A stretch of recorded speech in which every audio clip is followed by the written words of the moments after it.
कर्म करना है, कर्तव्य करना है, परिश्रम करना है, मेहनत करनी है, पर व्यवस्था बिगड़े बने चाहे जो हो उससे व्यथित नहीं होना, ये बात कह रहे हैं। और वो तभी हो सकता है जब ठाकुर जी संग में हो। ठाकुर जी से विलग व्यक्ति कुछ भी करेगा, परेशान होगा, उससे मिलने वाली सुख दुख से उसके चित्त पर असर पड़ेगा ही पड़ेगा। इसलिए कहीं आलसी बन जाने को मत समझ लेना इसको। बुझाओ उठा के गाओ, उसको हर घड़ी आनंद ही आनंद है, उसको हर घड़ी आनंद। बोल द्वारिकाधीश की।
जिसके हृदय में बाल मुकुंद है, जिसके हृदय में बाल मुकुंद है, वो जिसके हृदय में बाल मुकुंद है, जिसके हृदय में बाल मुकुंद। आनंद में गाओ, उसको हर घड़ी आनंद ही आनंद है, उसको हर घड़ी आनंद ही आनंद है, उसको हर घड़ी आनंद ही आनंद है, उसको हर घड़ी आनंद ही आनंद है। ओ श्याम प्यारे से जिसका संबंध है, श्याम प्यारे से जिसका संबंध है, उसको हर घड़ी आनंद ही आनंद है, उसको हर घड़ी आनंद ही आनंद है, उसको हर घड़ी आनंद ही आनंद है, उसको हर घड़ी आनंद ही आनंद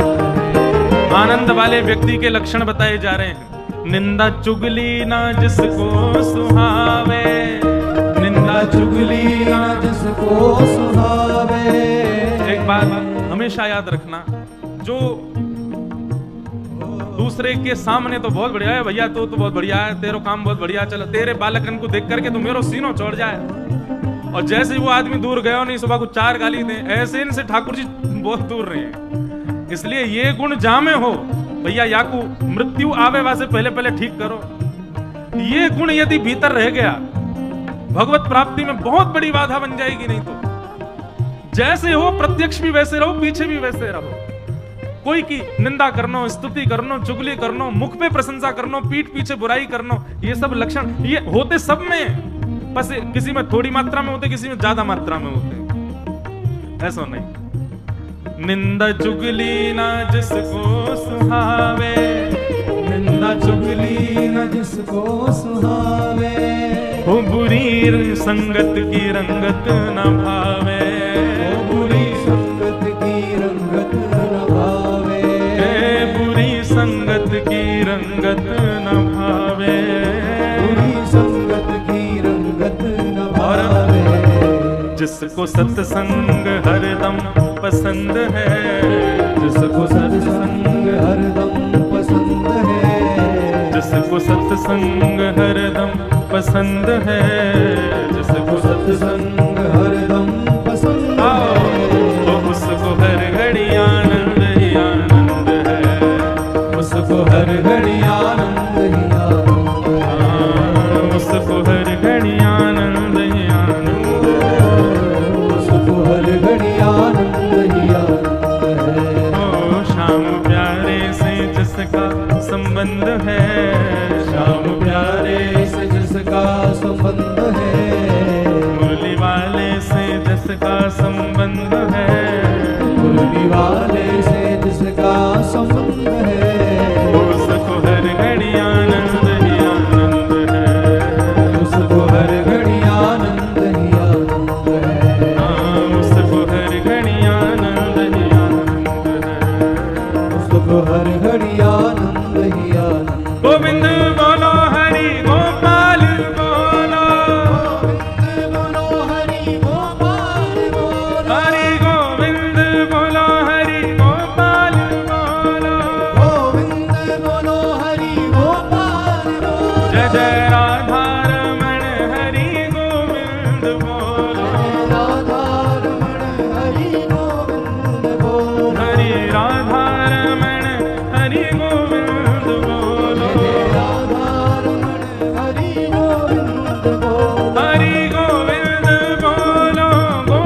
तो तापत्रय विनाशाय श्री कृष्णाय वयम नमः। ठाकुर जी की शरण में आने से जीवन में कष्ट आने कम हो जाएंगे, दुख आने कम हो जाएंगे, विपत्तियां नहीं आएंगी, बुरा समय नहीं आएगा, पीड़ाएं नहीं आएंगी, आप बीमार नहीं पड़ोगे, लक्ष्मी की खूब वर्षा होगी। ये सब केवल और केवल मन को प्रसन्न करने वाली बातें, सत्य कुछ भी नहीं है। इस पृथ्वी का नाम क्या है? दुखालयम शाश्वतम। क्या नाम है? दुखालय। क्या नाम है? जोर से बोलो, कहां नाम है? दुखालय। जहां पर हम बचपन में पढ़ने जाते थे उसका नाम क्या था? भोजन कहां करते हैं? कार्य कहां किए जाते हैं? चिकित्सा कहां होती है? और दुख जहां मिले वो दुखालय। जैसे चिकित्सालय में भोजन नहीं होता, चिकित्सालय में पढ़ाई नहीं होती, विद्यालय में भोजनालय नहीं होता, तो फिर इस दुखालय में सुख कहां से मिलेगा? ये तो वही बात हो गई कि आप हॉस्पिटल में भोजन ढूंढने गए हो। ये तो वही बात हो गई कि आपके हाथ में चोट लगी, बुखार लगा, और आप विद्यालय गए हो, वहां टीचरों से करो मुझे बुखार आ गया। अब टीचर तो पढ़ाना जानते हैं, वो बुखार थोड़ी उतार देंगे। ठीक वैसे ही जो संसार में आकर के सुख की कामना करें कि हमको सुख चाहिए, तो भैया ये तो है ही दुखालय, यहां सुख कहां से मिलेगा? बस सुख बना लिया जाता है अपने अनुसार। जैसे आज शोभा यात्रा में कूलर लगा के बनाया था नहीं, मैं कूलर लगा के इतनी व्यवस्था, मैं तो बार बार ये सोचूं व्यवस्था बनाई कैसे होगी। मुझे तो लगे अगली मथुरा की कथा में ये एसीयू चलेंगे, एक एक वहां पे बैठ करके। यूं मत सोचो महाराज जी ऐसे क्यों कर रहे हैं, मैं तो आनंद ले रहा हूं सब ब्रजवासी। मुझे बहुत अच्छी लगी, मैं अगली कथा बारे में बताऊंगा। भाई गर्मी में कथा हो तो एक एक रिक्शा में एक एक कूलर लेके चलो संग।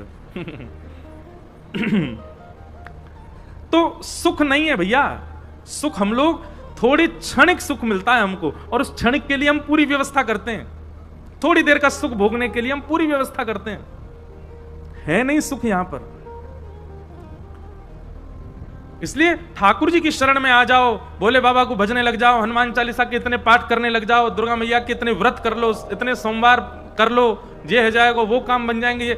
ये सब बुरा नहीं मानना, पर ये सब केवल मन को कहने वाली बातें, इनसे कुछ फर्क पड़ने वाला नहीं है। संसार में आप वो सब भोगोगे जो आपके प्रारब्ध में होगा। बस हां, ठाकुर जी की शरण में आने से इतना हो जाएगा कि जो अनुभव बहुत ज्यादा होना चाहिए था, जो पीड़ा बहुत ज्यादा होनी चाहिए थी, वो सूक्ष्म होगी।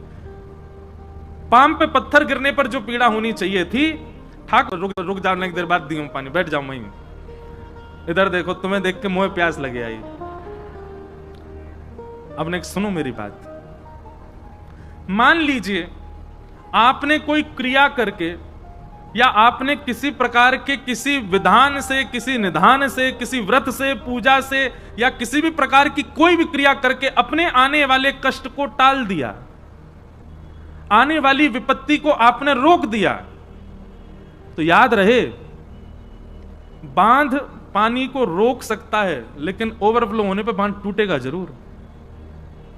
मतलब आज कोई संकट आ रहा था और आपने महाराज बड़े प्रपंच करके, या से ये पूछ, वहां से पूछ, ये गंडा बांध दे, ये कर ले, ये पाठ कराओ, ये कराओ, ये कराओ, ये सब करा करके उसको अगर आपने समाप्त कर भी दिया, वो समाप्त नहीं होगा। कुछ समय के लिए टल जाएगा, कुछ समय के लिए रुक जाएगा, और ज्यादा से ज्यादा एक जन्म के लिए टल जाएगा। अगले जन्म में तो भोगना पड़ेगा।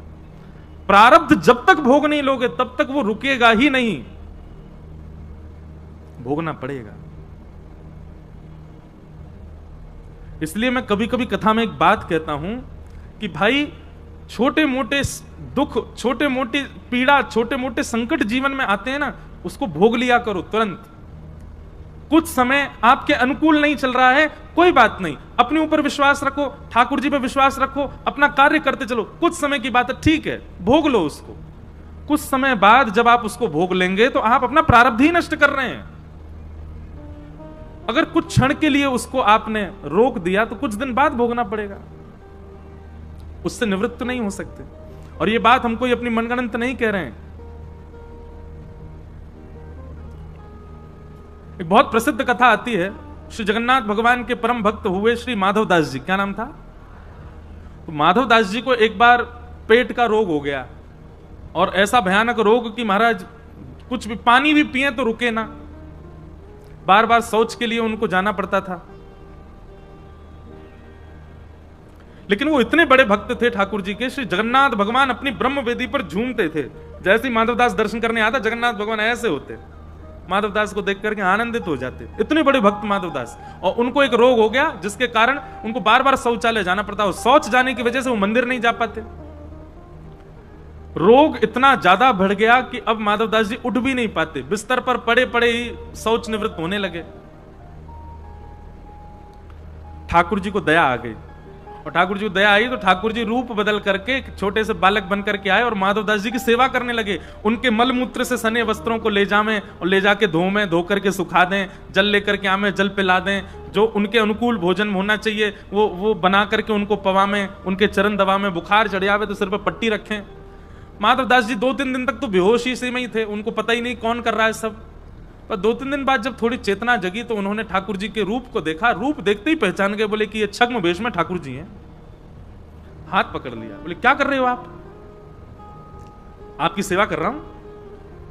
बोले मैं जानता हूं आप साक्षात जगन्नाथ जी हो। जैसे कि जगन्नाथ जी तो ठाकुर जी प्रकट हो गए। बोले माधवदास जी आप पहचान गए? बोले कि आप भक्त से बच नहीं सकते। बोले अब ठीक है, तुमने मेरी इतनी सेवा की, भक्तजन मेरी इतनी सेवा करते, भक्त के जीवन में पीड़ा है तो मैं भी तो सेवा कर सकता हूं ना। तो माधवदास जी कहते हैं, बोले ठाकुर जी आप सेवा करने आ गए, मेरी सनी हुई धोती धोने आ गए, मुझको भोजन खवाने आ गए। आप तो परमात्मा हो, चुटकी बजाओ मेरी पीड़ा दूर कर दो। आप तो परमात्मा हो, मेरे सिर पे हाथ फेर दो, पेट पे हाथ फेर दो, मेरी जो जो पीड़ाएं हैं सब खत्म कर दो। तब श्री जगन्नाथ भगवान कहते हैं, नहीं माधवदास, ये तुम अपना प्रारब्ध भोग रहे हो। किसी जन्म का कभी का कोई दुष्कर्म है तुम्हारा जो तुमको निवृत्त, उसको यहीं तुमको निपटा करके जाना पड़ेगा। अगर मैंने इसको यहीं रोक दिया, तुमको स्वस्थ कर दिया, तुमको मंगल कर दिया, तुम बिल्कुल उचित हो गए, तो जितना प्रारब्ध बचा है उसको भोगने के लिए तुमको फिर जन्म लेना पड़ेगा।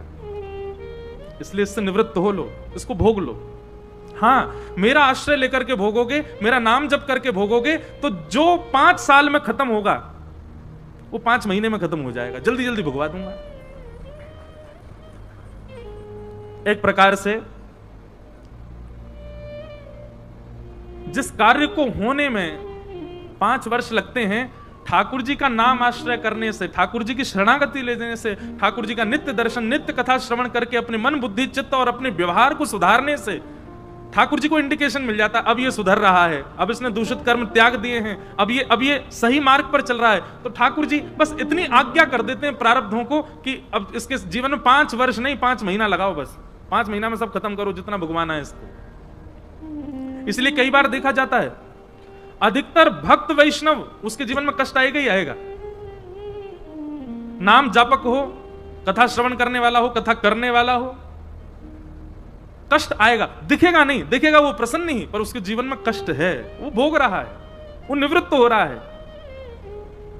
इसलिए मैं प्रार्थना करूं भैया, नाम जप करो, ठाकुर जी की कथा सुनो, और कहीं अंतिम श्वास निकल गई और वहां से पहले अपने दूषित विचार, दूषित व्यवहार, दूषित स्वभाव को नहीं सुधार पाए तो बहुत पछताओगे। पहले ही सुधार लो। कथा हम सबको चुनती है, किसी व्यक्ति विशेष के धन लगाने से, किसी व्यक्ति विशेष के पूरे व्यवस्था करने से कथा होती है, पर मूल रूप से जो जो कथा में आए सब चुने गए हैं। ठाकुर जी इनको मौका दे रहे हैं कि भाई तुम 7 दिन कथा सुन के नेक और संवर जाओ, नेक संभल जाओ, नेक सुधर जाओ। लाखों करोड़ों लोग बाहर से निकल जाएंगे, नहीं आएंगे, वही आएंगे जो चुने गए ठाकुर जी के द्वारा, क्योंकि ठाकुर जी उनको अवसर दे रहे हैं। एक बार नेक सुनो, नेक सुनकर के अपनी अपनी अपनी भावना को प्रकट करके नेक सुधारो, संभल जाओ। अंतिम श्वास आए उससे पहले ठीक है लो। क्योंकि व्यक्ति को सबसे ज्यादा आत्मग्लानि होती है जब वो मृत्यु को प्राप्त कर लेता है और अपने कई दोषों को सुधारने का सोचता रहा लेकिन सुधार नहीं पाया, और उसी आत्मग्लानि की वजह से ठाकुर जी उसको फिर भेजते हैं, जा अब इनको सुधार किया, लेकिन उनको तो क्या सुधारे, वो दूसरे फिर और बना लेता है नए। मैं एक बात कहता हूं कि हम सब हिसाब बराबर करने आए हैं पृथ्वी पर पुरानों तो बराबर क्यों नहीं, या जन्म को नया और बना लियो। तो हमारी जो हिसाबन की जो बैलेंस है ना, वो कम नहीं होता है, बढ़ता ही जाता, बढ़ता ही जाता, बढ़ता ही जा रहा है। इसलिए भैया ये कथा जीवन में आई है, आप सब चुने गए हो, या कथा में नित्य एक आज्ञा तो आपको माननी ही माननी है, चाहे कोई भी एक आज्ञा का पालन करो। 4 घंटे बैठ करके कोई एक आज्ञा व्यासपीठ की ऐसी हो, उसका पालन करना ही करना है आपको। तो तापत्रय विनाशाय श्री कृष्णाय वयम नमः। ऐसे प्रभु श्री कृष्ण को हम सब मिलकर के प्रणाम करते हैं। कैसे श्री कृष्ण? जो 3 रूप, 3 कर्म और 3 गुण वाले, ऐसे प्रभु को हम प्रणाम। कोई 3 से अभिप्राय नहीं, ठाकुर जी तो सर्वगुण संपन्न है, पर यहां पर हम आप सबकी सुधार के लिए 3 का भाव बताया गया। यम प्रव्रजन्तमनुपेत अपेत कृत्यम द्वैपायनो विरह कातर्या जुहाव पुत्रेति तन्मयतया तर्वो विनेदु तम सर्वभूत हृदयम मुनिमानतोष्मे। श्रीमद् भागवत जी के महात्म के 2 श्लोक में श्री सुखदेव जी को वंदन किया गया। बोलो सुखदेव जी महाराज की। सर्वभूत हृदय। अब देखो यहां पर एक बात है, सुखदेव जी जब जब लिया जाए नाम तो अधिकतर लोग सुखदेव जी को अन्य कोई मान लेते हैं, पर सर्वभूत हृदय सब नहीं, सब प्राणी मात्र के हृदय में कौन है? भगवान गीता में कहते हैं ईश्वर सर्वभूतानां हृदय से अर्जुन तिष्ठति। मैं ही सब प्राणी मात्र के हृदय में बैठा हूं, और वही उपमा श्रीमद् भागवत जी में सुखदेव जी को दी जा रही है, सर्वभूत हृदय। तो इसका मतलब सुखदेव जी के रूप में ठाकुर जी आए कथा सुनाने के लिए। इसलिए हम भले ही भागवत जी के बगल में एक सुख पक्षी के रूप में सुखदेव जी की पूजा करते हैं, अर्चना करते हैं, पर यह सुख पक्षी भगवत कथा गाने का कार्य कोई और नहीं कर सकता, स्वयं ठाकुर जी कर रहे हैं। इसलिए ऐसे श्री सुखदेव जी महाराज को हम प्रणाम करते हैं। अब कथा महात्म की हम थोड़ी बहुत सुनाएं, ध्यानपूर्वक सुनना। सौनकादि 88,000 ऋषि नैमिषारण्य क्षेत्र में बैठे थे और मानव कल्याण के लिए यज्ञ कर रहे थे। यज्ञ करते करते आप सबको सूत जी का दर्शन हुआ, तो आप सबने सूत जी के चरणों में जाकर के प्रणाम करते हुए कहा, भगवान हम तो सोच रहे हैं यज्ञ से मानव कल्याण हो, पर यज्ञ से लगता नहीं कि मानव कल्याण होगा।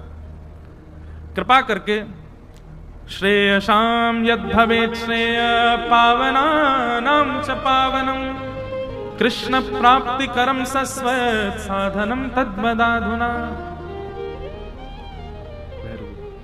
श्रेष्ठ से श्रेष्ठ कृष्ण की प्राप्ति का साधन हमको बताइए, भगवत प्राप्ति का साधन हमको बताइए। बहुत ध्यानपूर्वक सुनिए सब लोग।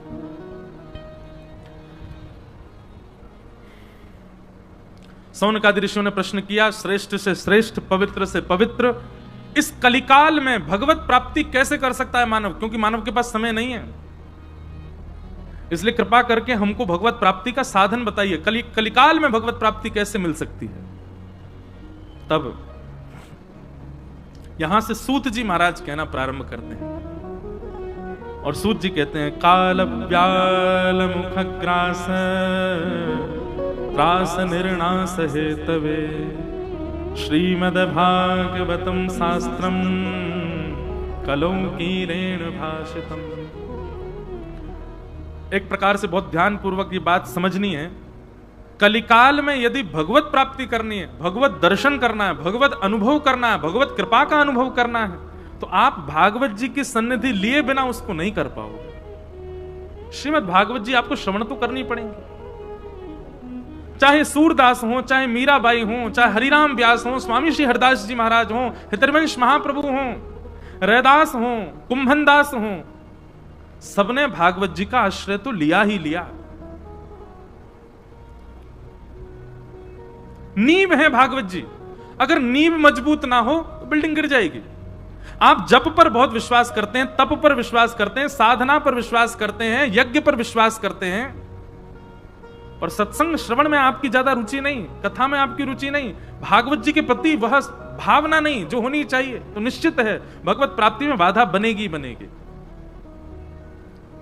मतलब एक प्रकार से यह समझ लो, ईंट भी है आपके पास, पीओपी भी है, पेंट भी है, टेक्सचर भी है, लाइट भी है, एसी भी है, पंखा भी, सीमेंट की व्यवस्था नहीं है, खड़ी तो हो जाएगी बिल्डिंग, नेक हवा को झोंका है उसमें गिर जाएगी। तो मजबूती के लिए सीमेंट बहुत जरूरी है। ठीक वैसे ही आप नाम जप करो, नाम जप ईंट के समान है। ये सारी ईंटें हैं, नाम जप है, साधना है, व्रत है, अनुष्ठान है, यज्ञ है, ये सब ईंट हैं, पर इन सब के बीच में नेक नेक सीमेंट, मतलब श्रीमद् भागवत रूपी सत्संग लगाते चलो तो मजबूती आएगी, नहीं तो ये कभी भी गिर सकते। एक प्रचंड हवा को झोंका आयो नहीं कि महाराज सब व्यर्थ है जाएगा। इसलिए श्रीमद् भागवतम शास्त्रम कलौकीरेण भाषितम। अब आजकल तो बहुत बातें कोड कर करके बोलना पड़ता है। कई लोग यूं सोचेंगे, बोले ये भागवत वक्ता हैं, अपनी कथा चलती रही इसलिए भागवत जी कोई प्रधान बता रहे हैं, भागवत जी कोई सर्वस्व। बिल्कुल नहीं है, ऐसी कोई भावना ही नहीं है। आप आज कथा सुनो, कल से बिल्कुल मत सुनियो, 7 दिन सुन लो, बाकी बात बिल्कुल मत सुनियो। केवल श्रीमद् भागवत जी को घर में विराजमान कर लियो और नित्य भागवत जी का दर्शन कर लेना। केवल इतना आश्रय भी भागवत जी का ले लिया तो भी भागवत जी कल्याण करेंगे। बिल्कुल मत सुनो। तेनेयम वांगमयी मूर्ति प्रत्यक्ष कृष्ण एव ही। आप द्वारिकाधीश मंदिर के सामने से आज पोथी नहीं लेके आए हैं, ग्रंथ नहीं लेके आए हैं, कोई किताब नहीं लेके आए हैं। आप द्वारिकाधीश मंदिर से द्वारिकाधीश जी को ही लेकर के आए हैं। श्रीमद् भागवत साक्षात श्री कृष्ण है। और यह विश्वास जब तक आपके चित्त में नहीं बैठेगा तब तक कथा कितनी सुनाता रहूं कोई फर्क नहीं पड़ेगा। साक्षात श्री कृष्ण है भागवत। बस अंतर इतना है, किसी मूर्तिकार की स्पेशलिटी थी तो उसने मार्बल के बनाए, किसी ने अष्टधातु के बनाए, कोई ने चांदी के बनाए, कोई ने सोने के बनाए। पर हमारी भारत भूमि पर प्रकट भय भगवान श्री वेदव्यास जी ने शब्द की मूर्ति बनाई। श्रीमद् भागवत भगवान की शब्दमय मूर्ति।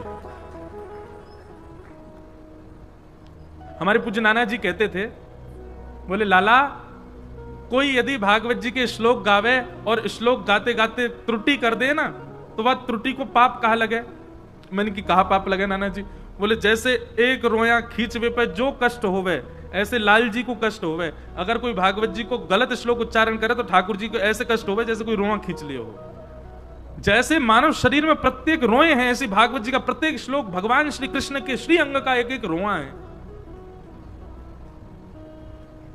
हम तो लोगों से कथा में ये तक कहते हैं, कोई से मत को कथा सुनवे जा रहे हैं, भागवत सुनवे जा रहे हैं, प्रवचन सुनवे जा रहे हैं। कोई पूछे तो यही उत्तर दो, बोले कहां जा रहे हो? कृष्ण को सुनने जा रहे हैं, कृष्ण को उतारवे जा रहे हैं, कृष्ण को ध्यान धरवे जा रहे हैं। श्रीमद् भागवत प्रत्यक्ष कृष्ण है। सूत जी महाराज कहते हैं, इस कलिकाल में यदि भगवत प्राप्ति करनी है तो भागवत जी का आश्रय लो। और भागवत जी का आश्रय लेने का मतलब सुनना भी नहीं है। भागवत जी का आश्रय मतलब चित्त में उतारना, अपने जीवन में इंप्लीमेंट करना। अब यहां से जाते ही अब आपकी दिनचर्या में आने लगे कि जो व्यास जी कह रहे हैं, जो कथा में सुन के आए, वो अब घट रहा है, वो आप अपनी दिनचर्या में ला रहे हो। और जब तक आप ऐसा नहीं करोगे, कोई उपयोगिता नहीं होगी कथा सुनने की।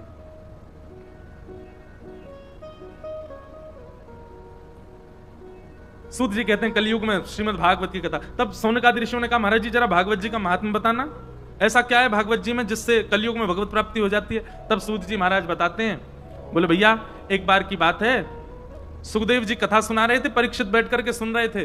तभी देवताओं ने मन में विचार किया कि परीक्षित को 7 दिन में मरने का श्राप लगा है, अगर परीक्षित को हम अमृत पिला दें स्वर्ग का और उसके बदले हम कथा सुन लें। तो देवता सब अमृत कलश लेकर के कथा में आए और व्यास मंच पर बैठे सुखदेव जी से प्रार्थना की कि सुखदेव जी आप परीक्षित को कथा ना सुना के कथा हमको सुना दो, परीक्षित को 7 दिन में मर जाना, इसको अमृत पिला देते, नहीं मरेगा। तब व्यास मंच पर बैठे सुखदेव जी कहते हैं, क्वस्वधा क्व कथा लोके क्व काच मणिर्महान् ब्रह्मरात्रो विचारेवं तदा देवांजहासः। भैया कम से कम मोल तो सामान्य वस्तु का करो, सम वस्तु का करो। कांच देकर के हीरा मांग रहे हो, ये विचार कर रहे हो कि हम कांच दिया में बदले में हमको हीरा मिल जाए। अरे सुनार के पास चले गए तो मार पीट के भगा देगो, कांच के बदले हीरा चाहिए? हाँ, कोई बहुत महंगी मणि रत्न हो, वाके बदले हीरा लियो जा सके, 1-2 हीरा ले लो कोई रत्न देख करके, तो कांच देख के मणि कौन लेवे, कांच देख करके हीरा कौन लेवे? आप ये स्वर्ग का अमृत लेकर के आ गए और इसके बदले कथा। स्वर्ग के अमृत को भी सामान्य मत जानिएगा आप लोग। स्वर्ग का अमृत सामान्य नहीं है। 33 कोटि देवता और असंख्य राक्षसों ने मिलकर के समुद्र मंथन करके स्वर्ग अमृत को प्रकट किया। सबको कथा पता, 14 रत्न निकले, उन्हीं में ही अमृत निकला। जिस अमृत की प्राप्ति के लिए देवताओं ने यत्न किए हो, जिस अमृत की प्राप्ति के लिए बासुकी नाग को रस्सी बनाया हो, जिस अमृत की प्राप्ति के लिए मंदिराचल पर्वत को भगवान कच्छप बनके, भगवान कछुआ बन करके अपनी पीठ पे मंदिराचल पर्वत धारण करते हैं, तब उसका मंथन होता है। और मंथन होके पहले अनेक रत्न निकले, वहां के बाद अंत में अमृत निकला। इतना महंगा रत्न है अमृत। वो अमृत कलश लेकर के कथा में आ गए देवता, और व्यास मंच पर बैठे श्री सुखदेव जी कहते हैं, वह कांच को मणिर महान। आप कांच लेकर के आए हो मणि लेने के लिए, लौट जाओ यहां से वापस।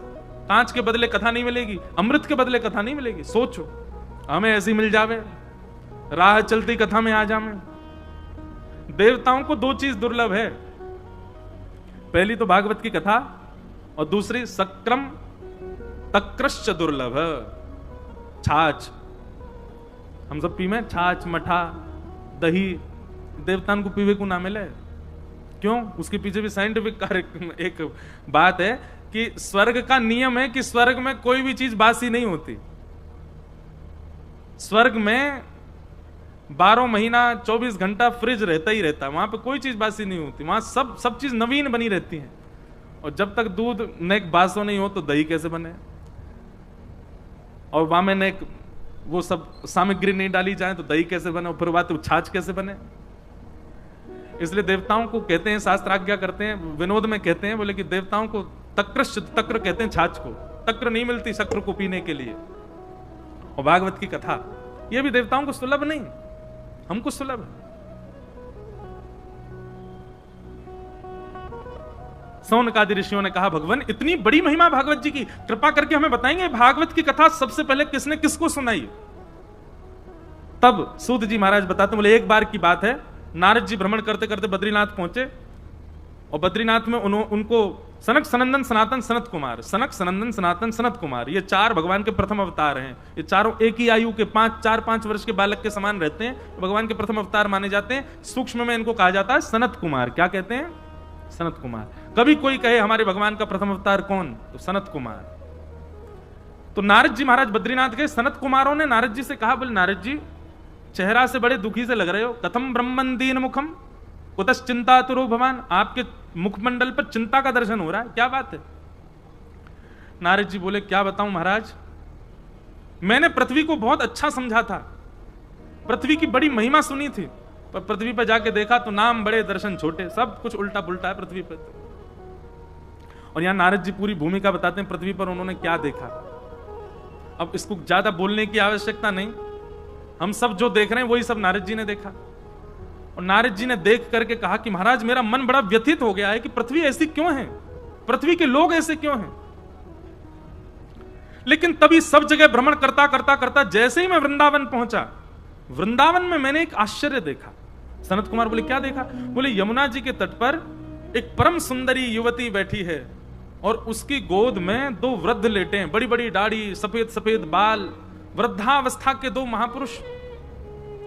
एक युवा कन्या की गोद में वृद्धों को लेटा देख मुझे बड़ी अटपटाहट हुई चित्त में। मैंने उनसे पूछा कि तुम कौन हो देवी, और ये दोनों कौन हैं? तब उसने अपना परिचय दिया कि अहम भक्तिर्तिख्याता इमो में तनयो मतौ ज्ञान वैराग्य नामनु काल योगेन जर्जरो। मैं भक्ति हूं और ये दोनों मेरे पुत्र हैं, ज्ञान और वैराग्य। महाराज भक्ति तो आज भी युवा है, क्यों? सबके चित्त में है, सब करते हैं भक्ति, लेकिन ज्ञान और वैराग्य वृद्ध हैं, क्योंकि वृद्ध क्या आजकल तो पता नहीं बहुत बहुत गंभीर अवस्था में होंगे ज्ञान और वैराग्य। आजकल तो बहुत विचित्र माहौल चल रहा है, ज्ञान किसी को चाहिए ही नहीं, वैराग्य की तो बात पूछो ही मत।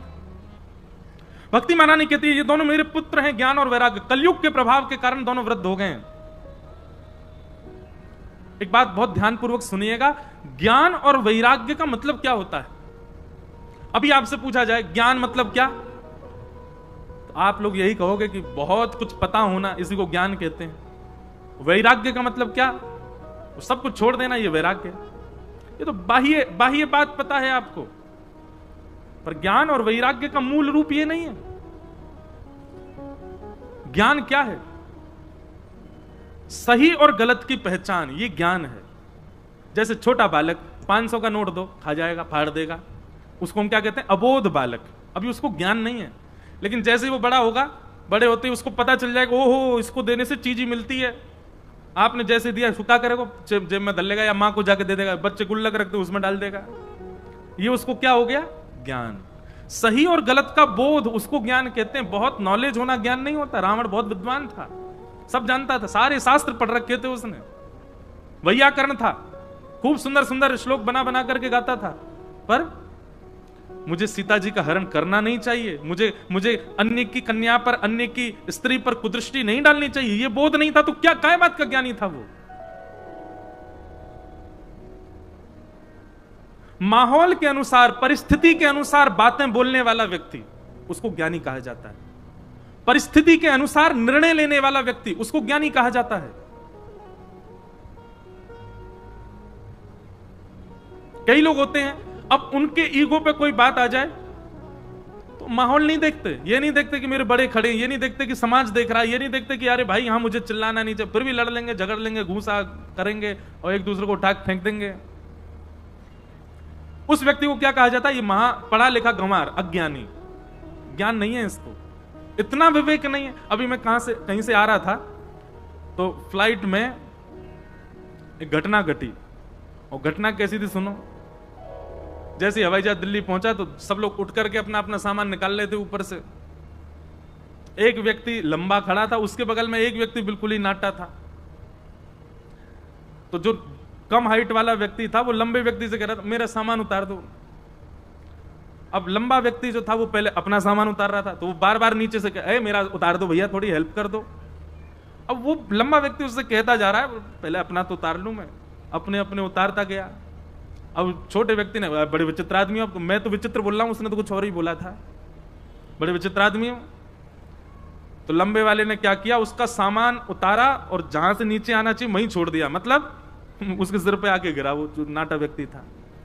इस बात पर इतनी लड़ाई हुई महाराज, एक दो एयर होस्टेस दब गई नीचे, 2-4 पैसेंजरों पे फेंक दिए उठा उठा के, और तू मुझे बाहर मिल, तुझे बताता हूं मैं। वो छोटा वाला व्यक्ति जो था वो कुर्सी पर चढ़ चढ़ के मारे उसको, हम देखें। अब वहां सब खड़े लोग क्या कह रहे थे, क्या पागल आदमी है, क्या बिल्कुल इनको कुछ पता ही नहीं, क्या कहां क्या इतनी सी बात पर ये सब होना चाहिए। उस समय क्या आया मन में? परिस्थिति के अनुसार, व्यवस्था के अनुसार, समाज के अनुसार अनुकूलता ना देखते हुए भी क्रोध कर रहा है, यही अज्ञानी व्यक्ति है। और निश्चित स्टैंप लगा के दे सकता हूं कि वो व्यक्ति निश्चित सत्संग कभी किए ही नहीं होंगे उन्होंने, इसीलिए ऐसा टेम्पर है उनका।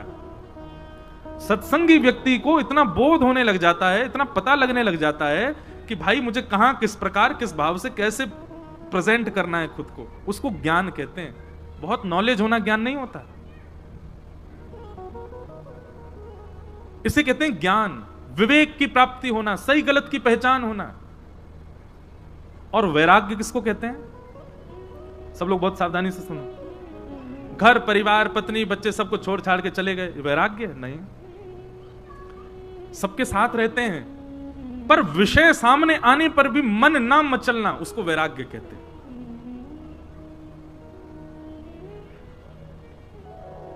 वस्तु सामने है, आप भोग सकते हो, विषय सामने है, आप उसका उपभोग कर सकते हैं, पर विषय सामने होने पर भी उसका उपभोग ना करना, भोगना ना, उस विषय में ना पड़ना, अपने मन को वशीकृत करके कैसे भी रोक लेना, इसको वैराग्य कहते हैं। असंख्य भोग की वस्तु सामने है, लेकिन आप अपने पर वश करके बैठे हैं कि नहीं, मैं नहीं भोगूंगा, ये विषय वासनाओं के लिए मैं नहीं आया हूं, कैसे भी करके मैं खुद को रोकूंगा, मेरे कुल की मर्यादा। अरे कुल की मर्यादा भी नहीं तो मैं एक मानव हूं, मानव हूं तो इसका मतलब ये थोड़ी जो मेरे सामने आएगा मैं उसको भोगूंगा, नहीं, मैं इसको स्वीकार नहीं कर सकता। इसको कहते हैं वैराग्य। क्यों पी ली तुमने, अब सामने रखी थी, क्या करते? ये वैराग्य नहीं है। तुमने क्यों खाया वो मांस, अब महाराज जी क्या बताएं, ऑफिस में सब खाते हैं, नहीं खाओ तो मुंह बनाते हैं, क्या करें, खा लिया। ये कैसा वैराग्य? देखिए एक बात सदैव याद रखिएगा, परिस्थिति के अनुसार आपको नहीं होना है। अपने आप को ऐसा बनाओ कि आपके अनुसार परिस्थिति बने, आपके अनुसार माहौल बने। हम उर्दपुंड लगा के रहते हैं, तिलक लगा रहता है, धोती पहनते हैं, बगलबंदी पहनते हैं, 5 स्टार होटल में चले जाएं, 7 स्टार होटल में चले जाएं, वेटर भी जानता है कि इनके आगे मुझे ये चीज परोसनी नहीं है, क्योंकि इनका स्वरूप ही बता रहा है कि ये इस चीज को स्वीकार करेंगे नहीं।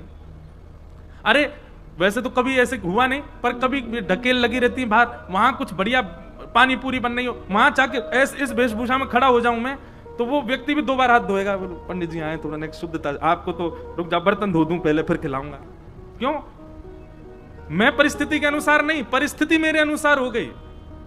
वैष्णव उसी को कहते हैं, त्यागी उसी को कहते हैं, वैरागी उसी को कहते हैं कि वो परिस्थिति के अनुसार नहीं, परिस्थिति उसके अनुसार हो जाए।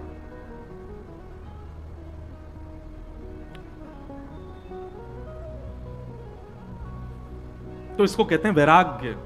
विषय सामने हो पर आप फिर भी उसका उपभोग ना करो। ठाकुर जी ने हमको सब कुछ दिया है। कई लोग ऐसा कह देते हैं भगवान ने जीव दी है, खावे के काजे फिर नहीं खाएंगे। भगवान ने आपको सब कुछ दिया है, देखने के लिए नेत्र दिए हैं, खाने के लिए जीभ दी है, सुनने के लिए कान दिए हैं, कर्म करने के लिए हाथ, चलने के लिए पैर। ठाकुर जी ने आपको सर्व इंद्रिय प्रदान की हैं। अब इन इंद्रियों का उपयोग कहां करना है ये पता होना, इसी को कहते हैं विवेक। और इसी का ही सद जगह उपयोग करना, असद वस्तु से मन को हटा लेना, इसी को वैराग्य कहते हैं। तो ज्ञान और वैराग्य की परिभाषा क्या है? ज्ञान का मतलब सद और असद की पहचान, और वैराग्य का मतलब विषय वस्तु सामने होने पर भी उसका उपभोग ना करना। जैसे स्वामी विवेकानंद की एक बड़ी प्रसिद्ध कथा है। एक बार अमेरिका में उन्होंने बहुत अच्छा प्रवचन किया, तो उनका प्रवचन सुन के सबने ताली बजाई। एक कन्या दौड़ करके आई और आकर के बोली मुझसे ब्याह कर लो। स्वामी विवेकानंद बोले क्यों? बोले आप जैसे पुत्र को मैं जन्म दूंगी, ये मेरा सौभाग्य होगा। स्वामी विवेकानंद ने विषय सामने है, चाहे तो उपभोग कर सकते हैं, पर तुरंत 3 परिक्रमा लगा के चरण में प्रणाम करके कहा मैया अब मेरे जैसा मैं पुत्र आपको दे पाऊं ये तो संभव मैं गारंटी नहीं दे सकता, पर हां जब तक जीवित हूं मैं ही आपका बेटा हूं, जब तक हूं आपको माई कह के बुलाऊंगा, मैं ही आपका बेटा हूं। इसको कहते हैं वैराग्य। अरे महाराज दुनिया की कैसी भी वस्तु सामने आ जाए उपभोग की, लेकिन आप अपने मन पर वश करके बैठे हो, अपनी जिह्वा पर वश करके बैठे हो, केवल 5 इंद्रियों को संभालना है, इन पर वश करके बैठे हो, आप ही कहलाए जाओगे वैराग्य। बोले वैराग्य है।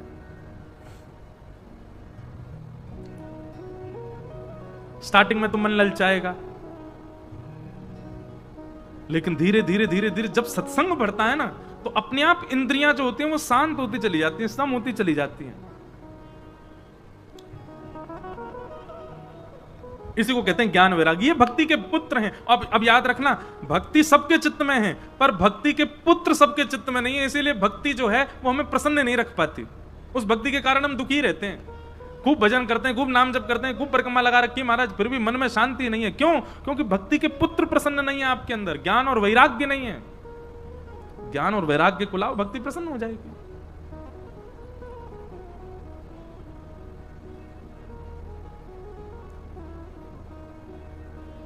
भक्ति महारानी ने कहा नारद जी मेरे दोनों पुत्र दुखी हैं, तो मैं प्रसन्न कैसे रहूं? तब नारद जी ने उन दोनों पुत्रों के सुख के लिए, उन दोनों पुत्रों को सही करने के लिए संतों से कई उपाय पूछे, लेकिन कोई नहीं बता पाया। तब नारद जी महाराज बद्रीनाथ गए, और बद्रीनाथ में अब सनत कुमारों से पूछ रहे हैं बताइए ज्ञान और वैराग्य को पुष्ट कैसे किया जाए। तब सनत कुमारों ने 5 प्रकार के यज्ञ बताए, बहुत ध्यान से सुनना। कि द्रव्य यज्ञ, तपो यज्ञ, योग यज्ञ तथा परे, स्वाध्याय ज्ञान यज्ञश्च ते तु कर्म विसूचका। 5 प्रकार के यज्ञ हैं। सबसे पहला यज्ञ क्या है? द्रव्य यज्ञ। सबसे पहला मंदिर में सेवा कर देना, ठाकुर जी के लिए आभूषण बनवा देना, कहीं जाकर के गरीबों की सेवा कर देना, कहीं जाके भंडारा करा देना, ये सब द्रव्य यज्ञ के अंतर्गत आते हैं। द्रव्य यज्ञ, उससे बड़ा यज्ञ होता है तप यज्ञ। तप यज्ञ क्या है? थोड़ा परिश्रम करके भगवान की सेवा करना, जैसे गोवर्धन की परिक्रमा लगाना, बद्रीनाथ दर्शन करने जाना बिना हेलीकॉप्टर के, जिसमें आपके शरीर को थोड़ा श्रम हो, उसको कहते हैं तप यज्ञ। कई लोग दंडवती लगाते हैं, कई लोग बद्रीनाथ भी पैदल जाते हैं, कई लोग कठिन यात्राओं को अपने शरीर को श्रम दे करके करना, उसको तप यज्ञ कहते हैं। या तपस्या करना, एक आसन पर बहुत देर तक बैठ करके भगवत आराधन करना, ये सब तप यज्ञ कहलाते हैं। तो सबसे पहला द्रव्य यज्ञ, उससे श्रेष्ठ तप यज्ञ, और उससे भी ज्यादा श्रेष्ठ योग यज्ञ। योग यज्ञ का मतलब क्या है?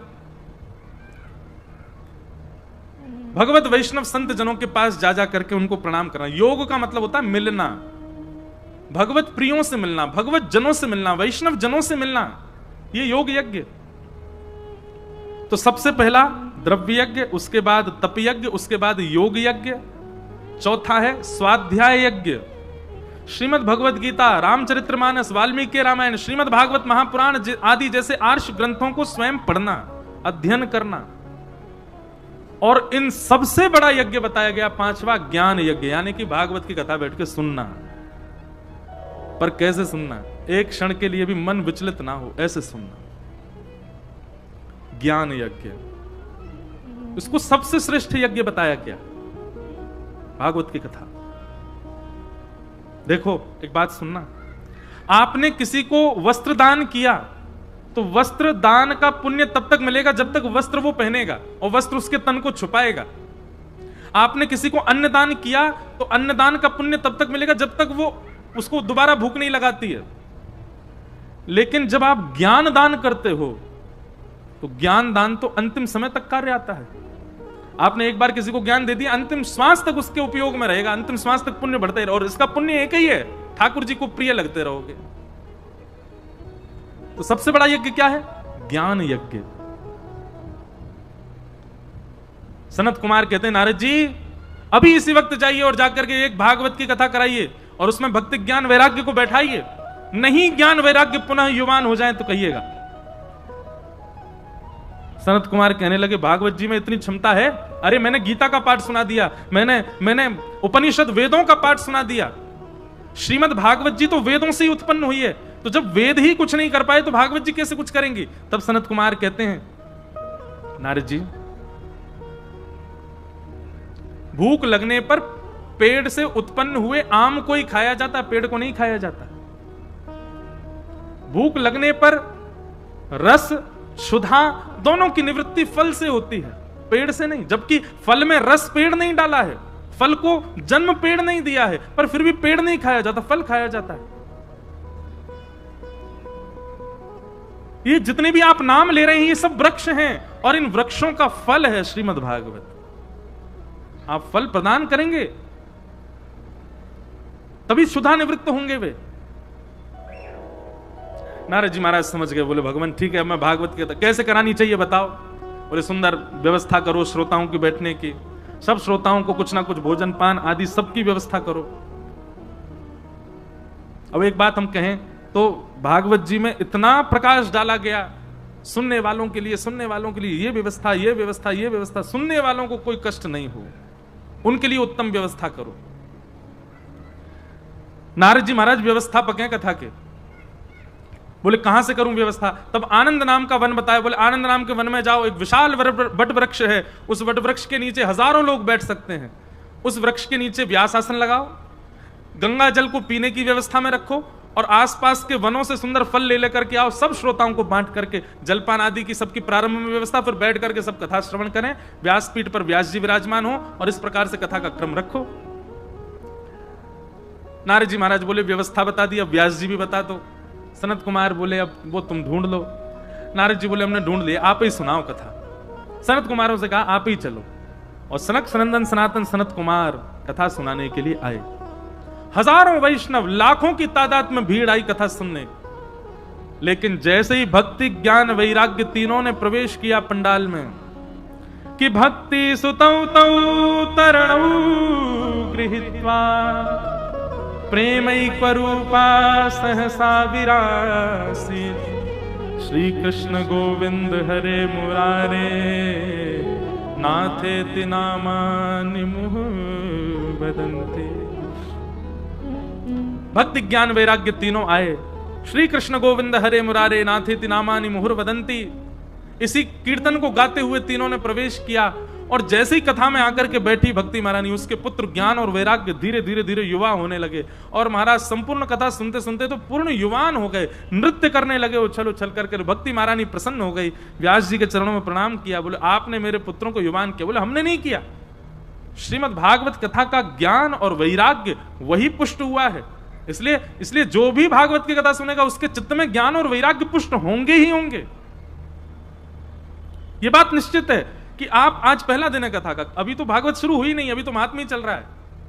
कथा जैसे जैसे आप आगे सुनते जाओगे आपके अंदर ज्ञान भी आएगा और वैराग्य भी आएगा। उसको बरकरार रखना ये आपकी जिम्मेवारी है। 7 दिन बाद क्योंकि फिर खत्म हो जाएगा, 7 दिन तक तो बढ़ेगा।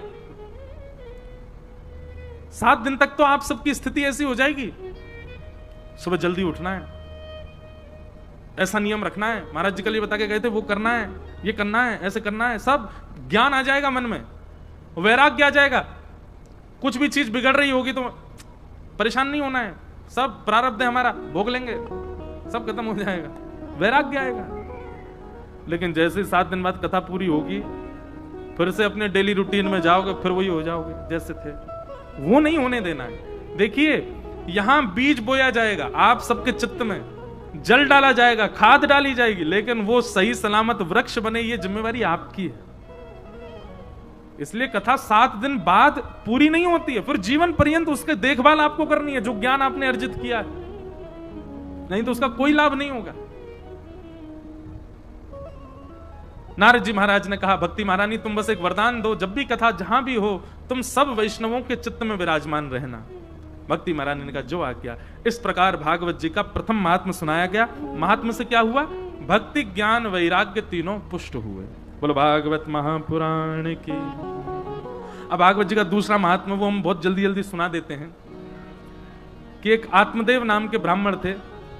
यहां पर नारद जी ने प्रश्न किया, और प्रश्न क्या है कि के विशुद्ध्यन्ति वदन्तु मह्यं सप्ताह यज्ञेन कथामयेन कृपालुभिर्लोकहितं विचार्य प्रकाशितः कोपि नवीन मार्गम्। महाराज कथा सुनने से कौन कौन से पाप किए हुए व्यक्ति अपने पाप से निवृत्त होते हैं, ये बताओ। क्या प्रश्न है? कथा सुनने से कौन कौन से पाप नष्ट होते हैं, कृपा करके हमें बताओ।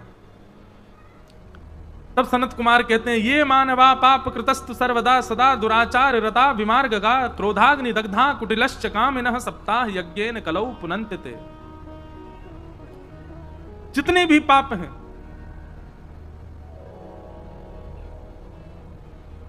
उन सब पापों को करने वाला व्यक्ति भी यदि कथा श्रवण करे, और कथा श्रवण करके ये संकल्पित होकर कथा श्रवण करे कि अब हम पाप नहीं करेंगे, तभी वह पाप निवृत्त होगा। बहुत ध्यानपूर्वक सुनिएगा।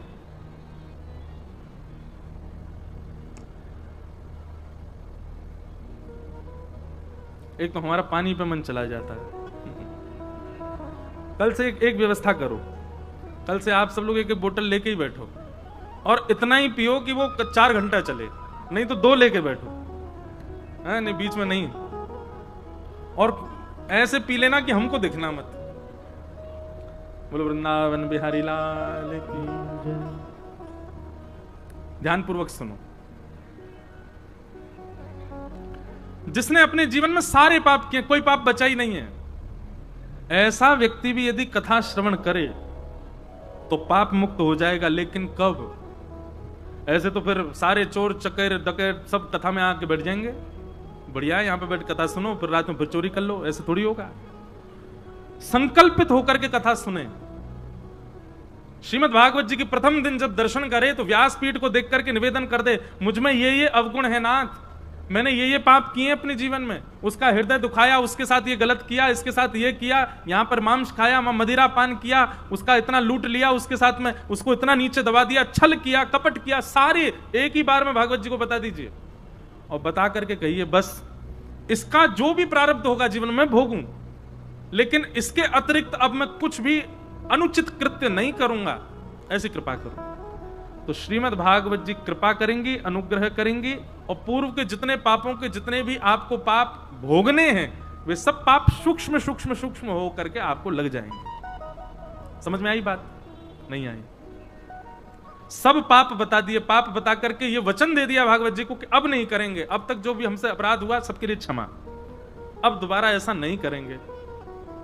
तो जिस दिन आप नहीं करने का संकल्प धारण करते हैं, श्रीमद् भागवत जी आपको पाप मुक्त कर देते हैं। पाप मुक्त होने का मतलब पाप सूक्ष्म कर देती हैं, मुक्त नहीं हो पाओगे, सूक्ष्म हो जाएगा। लेकिन उसमें एक कंडीशन अप्लाई होती है, अगर आपने भागवत जी को वचन दिया कि हमें पाप मुक्त कर दो और उसके बाद हम कभी पाप नहीं करेंगे, श्रीमद् भागवत जी ने आपको पाप मुक्त कर दिया और उसके बाद कहीं आपने वही चीज दोहराई जो पहले करते थे, तो फिर पुराना तो वापस लग ही जाएगा और नए नए जो पाप लगेंगे वो भी मल्टीप्लाई इनटू 1000 होके लगेंगे। मतलब पहले तो गलत करने पर एक ही पाप था, पर अब तो 1000 गुना होकर के लगेगा। इसलिए आज पहला ही दिन है, अभी भी समय, कल से हो सके तो अगर घबराहट हो जा रही हो तो मत आइयो कथा में। बोले भैया 1000 होके लगेंगे, फिर नहीं तो अगर कथा व्यास मंच से कह दिया कि ऐसा नहीं करना तो वो नहीं करना है। फिर आपको सुनने के बाद भी किया तो फिर हमसे मत कहना बाद में। हम पहले दिन ही चेतावनी दे रहे हैं, श्रीमद् भागवत जो आज्ञा कर दें, भले ही कुछ अच्छा करने को किया कहा गया वो ना भी करो, पर कुछ गलत के लिए मना किया गया तो वो तो करना ही नहीं है, ये ध्यान रखिएगा।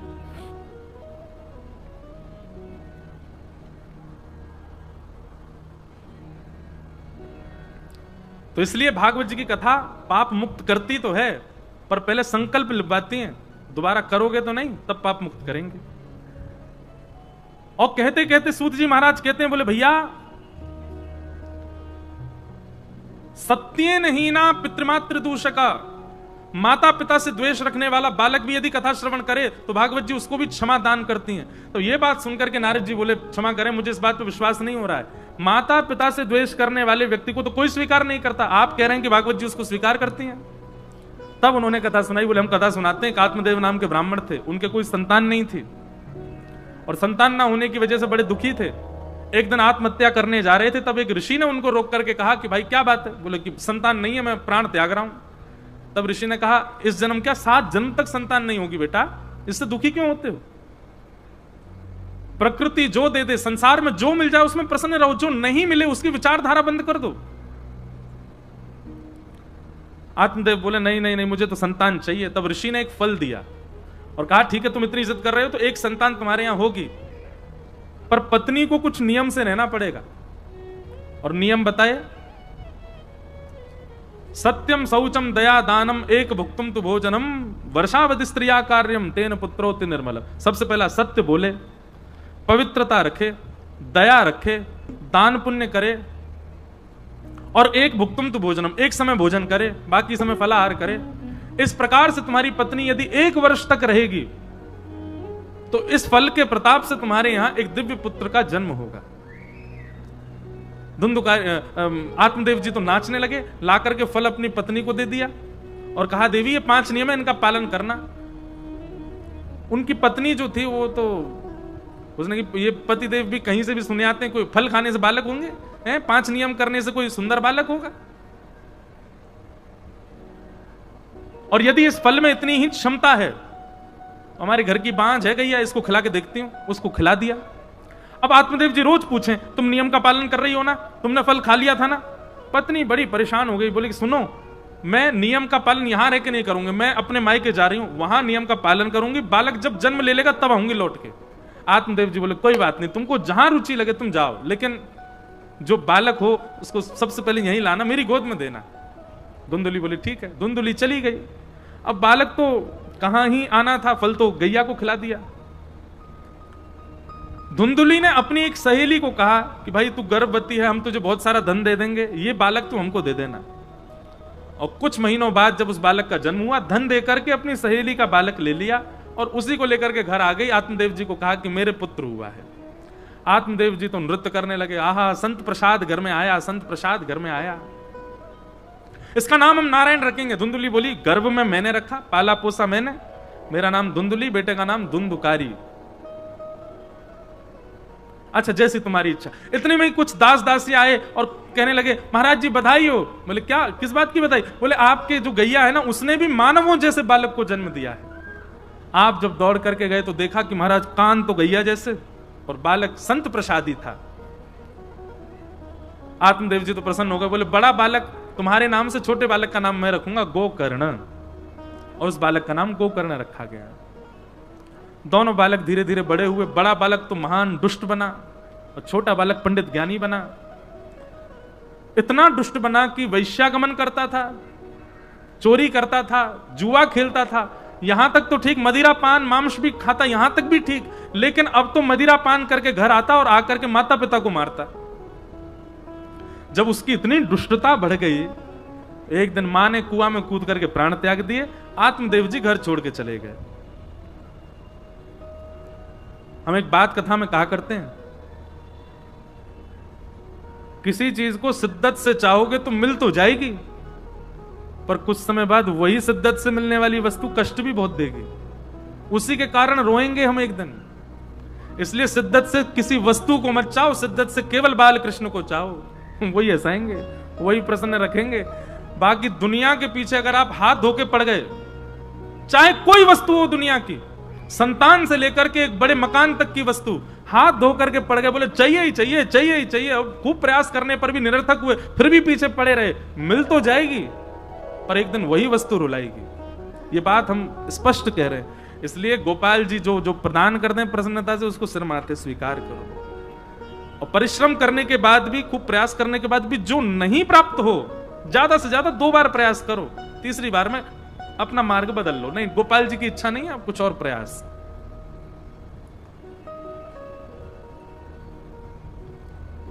आत्मदेव जी मन में विचार करने लगे, जिस पुत्र की प्राप्ति के लिए मैं इतना रोया, आत्महत्या तक करने का मन में विचार कर लिया, वही पुत्र आया तो आज घर छोड़ के जाना पड़ा। अरे इससे तो बिना पुत्र का अच्छा था, मैं क्यों आया मेरे परिवार में।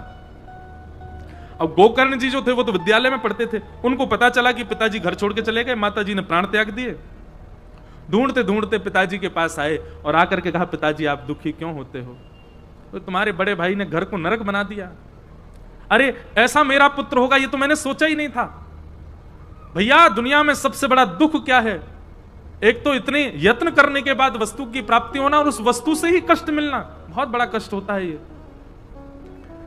सब बातें सुनकर के श्री गोकर्ण जी महाराज बोले, पिताजी आपके केवल कुछ क्षण मांग रहा हूं मैं, उन क्षणों में ये भूल जाइएगा कि मैं आपका पुत्र हूं।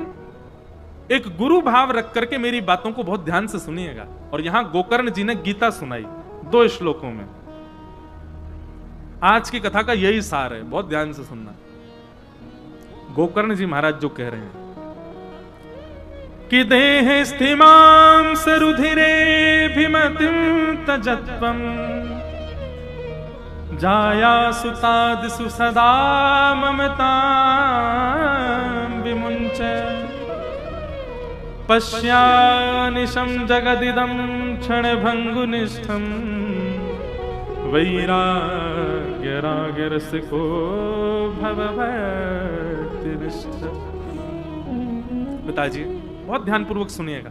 अब हम बस इसके बाद फिर कथा विश्राम करें।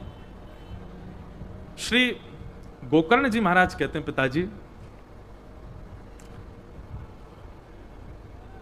व्यक्ति के जीवन में दुख के कारण 2 होते हैं, अहमत्व और ममत्व। कौन कौन? अहमत्व और ममत्व। आप कहीं भी देख लीजिएगा, मेरे सामने कोई भी दुख ला करके बताइए, महाराज जी ये दुख है, बताओ, वो इन दोनों में से एक कैटेगरी में होगा, अहमत्व और ममत्व।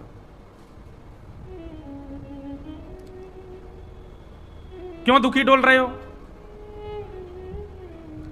बच्चे ने ऐसा कर दिया इसलिए दुखी हैं। ये क्या है? ममत्व। वही काम जो आपके बालक ने किया वो दुनिया के बालक कर रहे थे, तब तो बुरा लगा नहीं। अपने ने किया तो क्यों बुरा लग गया? ये अपनत्व, ये ममत्व आ गया। ममत्व से अभी आप कथा सुन के बाहर निकले, 16-17 वर्ष का बालक वो ऐसे कर रहा हो, रोकोगे आप उसको? नहीं रोक सकते। वही अपना हो रोकोगे, आपको कष्ट होगा, पीड़ा होगी, हाथ पकड़ लोगे, क्या कर रहे हो ये तुम, कैसे खा सकते हो? क्यों?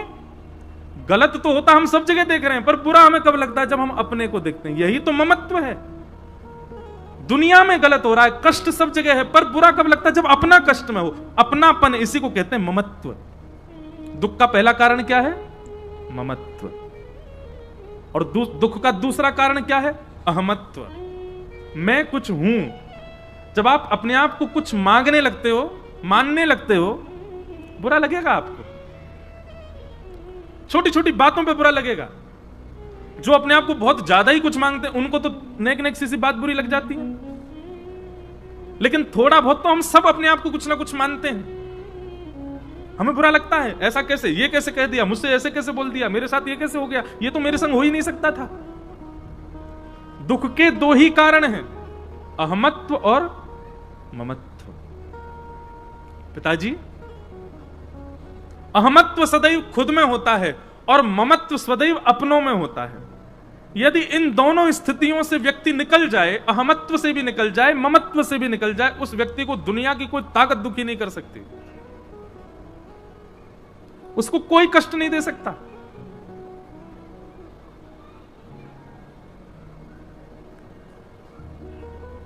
और इन दोनों को समाप्त करने का, या इन दोनों को, ये समाप्त तो नहीं हो सकते भैया, हम जीवात्माओं की तो कभी समाप्त नहीं हो सकते अहमत्व ममत्व।